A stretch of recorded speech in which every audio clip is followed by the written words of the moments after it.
नमस्कार दोस्तों, आज का हमारा विषय है जेनो ट्रांसप्लांटेशन। बायोटेक्नोलॉजी और जेनेटिक इंजीनियरिंग की एक नई विधा जिसमें हम मानव अंगों का निर्माण पशुओं के माध्यम से कर रहे हैं और वैज्ञानिकों ने जीन एडिटिंग तकनीक और बायोटेक्नोलॉजी की कई सारी विधाओं का प्रयोग करके अब यह संभव कर दिया है कि पशुओं में मानव अंगों का विकास किया जा सकता है। मानव अंगों का के अलावा अगर हम कहें कि ऊतक का विकास करना हो, टिश्यूज का, सेल्स का डेवलपमेंट करना हो या ओवरऑल पूरे अंग का विकास करना हो, तो एक महत्वपूर्ण तकनीक के रूप में यह विधा सामने आई है।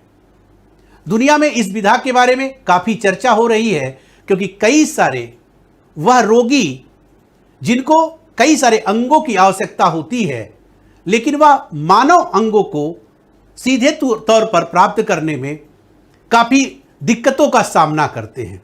कई बार मानव अंग दान देने के बावजूद भी वह अंग उनके शरीर में उनके इम्यून सिस्टम के द्वारा एक्सेप्ट नहीं किए जाते हैं, जिसके कारण से उनको कई सारे संक्रमण का सामना करना पड़ता है और बड़ी समस्याओं से वह घिर जाते हैं। इन सब के चुनौतियों से निपटने में जीनो ट्रांसप्लांटेशन एक महत्वपूर्ण तकनीक हो सकती है जिस पर सफलता प्राप्त किया है हमारे वैज्ञानिकों ने। उस पूरी तकनीक पर जो चर्चा का आधार है, यहां पर देखेंगे कि हमने कहा है कि जीनो ट्रांसप्लांटेशन एक ऐसी विधा है जिसमें हम मानव के अलावा किसी भी जीवित पशु या ऊतक या अंगों को प्राप्तकर्ता मानव में प्रत्यारोपित कर सकते हैं।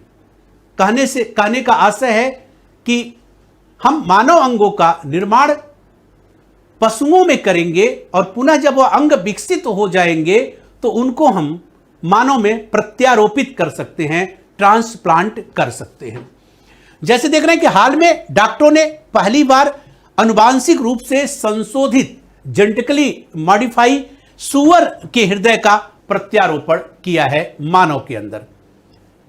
मानव हृदय का विकास सूअर के अंदर किया गया और जब उस अंग का समुचित विकास हो गया हार्ट का, तो उसको मानव में पुनः प्रत्यारोपित किया गया है।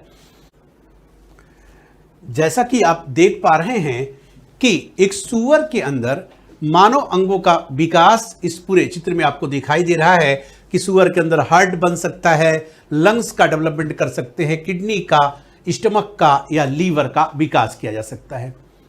इसके पीछे सबसे बड़ा योगदान जो है वह जेनेटिक इंजीनियरिंग की है, क्योंकि इसमें सबसे पहले हमको जेनेटिकली मॉडिफिकेशन की तकनीक लाना पड़ता है, जीन को एडिट करना पड़ता है और उस जीन एडिटिंग के द्वारा अंगों का हूबहू निर्माण हम जानवर में कर सकते हैं।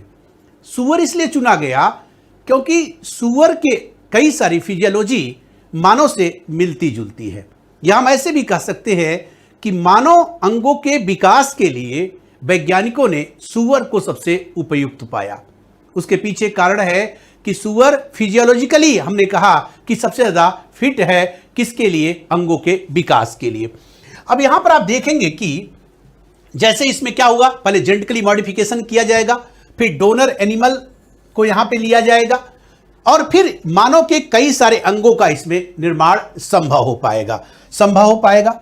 अभी हम प्रायोगिक तौर पर पहली बार हृदय का हमने प्रत्यारोपण किया है, ऐसे हृदय का जो एक तरह से सूअर में डेवलप किया गया है। जेनो ट्रांसप्लांटेशन में सूअर का उपयोग बढ़ रहा है। इसके अंग फिजियोलॉजिकली दृष्टि से मानव में अधिक समान भी हैं। किसी व्यक्ति द्वारा दान किए गए अंगों को हमने कई बार कहा कि जो ग्रहण करता है, स्वीकार करता है, उसमें संक्रमण का खतरा बहुत ज्यादा रहता है और उसका इम्यून सिस्टम ही उस अंग को नष्ट करने लगता है, जिससे समस्या काफी बढ़ जाती है। जीनो यहां पर ट्रांसप्लांटेशन तकनीक अंग प्रत्यारोपण की लागत को भी काफी घटा देगा, क्योंकि यह तकनीक काफी सस्ती भी होने वाली है। इसलिए भी इसकी तरफ रुझान वैज्ञानिकों का गया है, क्योंकि तकनीक का सार्थक उपयोग तभी है जब उसकी कीमत काफी कम हो, जिससे सभी लोगों तक उस तकनीकी को आसानी से पहुंचाया जा सके। दूसरी बात आप देखेंगे कि इस पूरी तकनीक में जीन एडिटिंग तकनीक द्वारा पहले जीन को जोड़ा जाएगा, उसके बाद यहां पर आप देख रहे हैं कि जोड़ना और हटाना, सुअर को आनुवांशिक रूप से संशोधित कोशिकाओं का निर्माण यहां पर करना। इसका उपयोग आप देखेंगे सुअर के भ्रूण बनाने में भी होगा। सुअर के अंग के निर्माण को नियंत्रित तरीके से करके अंग का पहले समुचित विकास भी किया जाएगा। एक तरह से पूरा रेगुलेटेड तरीके से होगा, क्योंकि जब तक हम पूरी तकनीक में काफी यहां पर वैज्ञानिकों के देखरेख में ही संभव है, क्योंकि अंगों का विकास सही से हो पा रहा है कि नहीं हो पा रहा है, इसका भी एक तरह से पूरा मॉनिटरिंग यहां पर जरूरी होगा। अंग को सुअर से निकालकर मानव में प्रत्यारोपित किया जाएगा और मानव में प्रत्यारोपण के बाद भी इस चीज को वहां पर पुष्ट किया जाएगा कि शरीर इसको एक्सेप्ट कर रहा है कि नहीं कर रहा है। शरीर एक्सेप्ट करे, इसके लिए भी कुछ दवाएं यहां पर हैं जिसका प्रयोग किया जाएगा, जिससे बॉडी हमारा क्या करे, उसको एक्सेप्ट कर ले। उसके खिलाफ हमारे शरीर में एंटीबॉडीज ना बने, क्योंकि शरीर हमारे किसी भी बाहरी पदार्थ के लिए शरीर में एंटीबॉडीज का निर्माण करता है, जो उस एंटीजन के विरुद्ध होता है, जो उसको नष्ट कर सकता है। तो इसके लिए हम क्या करेंगे कि इम्यूनो यहां पर सप्रेसेंट दवा लिया जाता है, जो इम्यून सिस्टम को स्ट्रांग भी करता है और उसको क्या करता है, एक्सेप्ट करने में यहां पर महत्वपूर्ण अपना एक तरह से योगदान देगा, जिससे अंग के विरुद्ध में शरीर में कोई प्रतिक्रिया नहीं होगी। अब इन सारी तकनीक का एक सफल प्रयोग भी किया गया है, लेकिन वैज्ञानिकों के समक्ष आज भी इस तकनीक को लेकर के बड़ी चिंता है। चिंताओं में की अगर हम बात करें तो इसमें सबसे बड़ी जो चिंता सामने आई है कि अगर हम मानव अंगों का विकास जानवरों में करेंगे तो कई सारे ऐसे आनुवांशिक रोग हो सकते हैं या कई सारे ऐसे संक्रामक बीमारियां हो सकती हैं जो उस जानवर से मनुष्य में संक्रमित हो सकते हैं। तो सबसे बड़ी चुनौती भी यहां पर भी है कि संक्रामक रोग का पशु से मानव में पहुंचने का खतरा भी यहां पर बना हुआ है।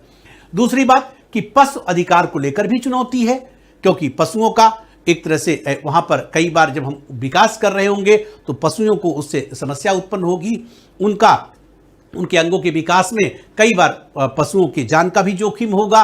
तो एक तरह से पशुओं का जो अपना अधिकार है वह भी यहां पर एक तरह से प्रभावित होगा ही होगा। धार्मिक भावना आहत, कई सारे जानवरों को लेकर के विभिन्न धर्मों में एक तरह से मान्यता है या वहां पर उस जानवर को पूजनीय माना गया है। तो ऐसे में यह भी है कि जानवरों में अगर हम मानव अंगों का विकास करेंगे तो जानवर प्रभावित होंगे, मतलब कहीं ना कहीं धार्मिक भावना भी आहत हो सकती है। इसके अलावा नैतिक चुनौतियां भी इसमें हैं। नैतिक चुनौतियां क्या हैं कि भाई चूंकि मानव अंग किसी जानवर से लिए गए हैं तो एक नैतिक जो एक तरह से रूप से भी यहां पर व्यक्ति सोच सकता है कि भाई मेरे अंगों का विकास जानवर से हुआ है या जानवर के अंगों का प्रत्यारोपण मेरे शरीर में हुआ है। तो कई सारे नैतिक भी जो जिम्मेवारी है एक मनुष्य के रूप में, उससे भी यहां पर हम प्रभावित हो सकते हैं। इन सभी कारणों के बावजूद भी, इन सभी चुनौतियों के बावजूद भी तकनीकी के अंतर्गत यह पूरी जीनो ट्रांसप्लांटेशन की जो तकनीक है एक महत्वपूर्ण तकनीकी मानी जा रही है, क्योंकि इसमें जो सबसे बड़ा इसका मकसद है कि हजारों रोगियों या हम कहें कि लाखों रोगियों जो किसी अंग के समस्या के कारण से जूझ रहे हैं और उन अंगों के प्रत्यारोपण से उनको ठीक किया जा सकता है और वह एक अच्छा लाइफ जी सकते हैं, तो उनके लिए एक वरदान साबित हो सकता है। लेकिन हम इस पूरी तकनीक का विकास अंधाधुंध नहीं कर सकते हैं, मतलब इसका विकास करने के लिए हमको एक नियंत्रित प्रणाली का ही विकास करना होगा। एक यहाँ पर सटीकता की आवश्यकता होगी, यहाँ पर एक तरह से हम कहें कि तकनीकी दक्षता की आवश्यकता होगी, तकनीकी रूप से दक्ष होना आवश्यक है। साथ में हम यहाँ पर अंगों की तस्करी जैसी समस्याओं को भी ध्यान में रख सकते हैं। तमाम चुनौतियों को ध्यान में रख करके यह तकनीक मानव उपयोगी हो सकता है। इसीलिए इस तकनीकी का विकास जरूरी भी है और इसमें प्रयास भी किया जा रहा है। Thank you.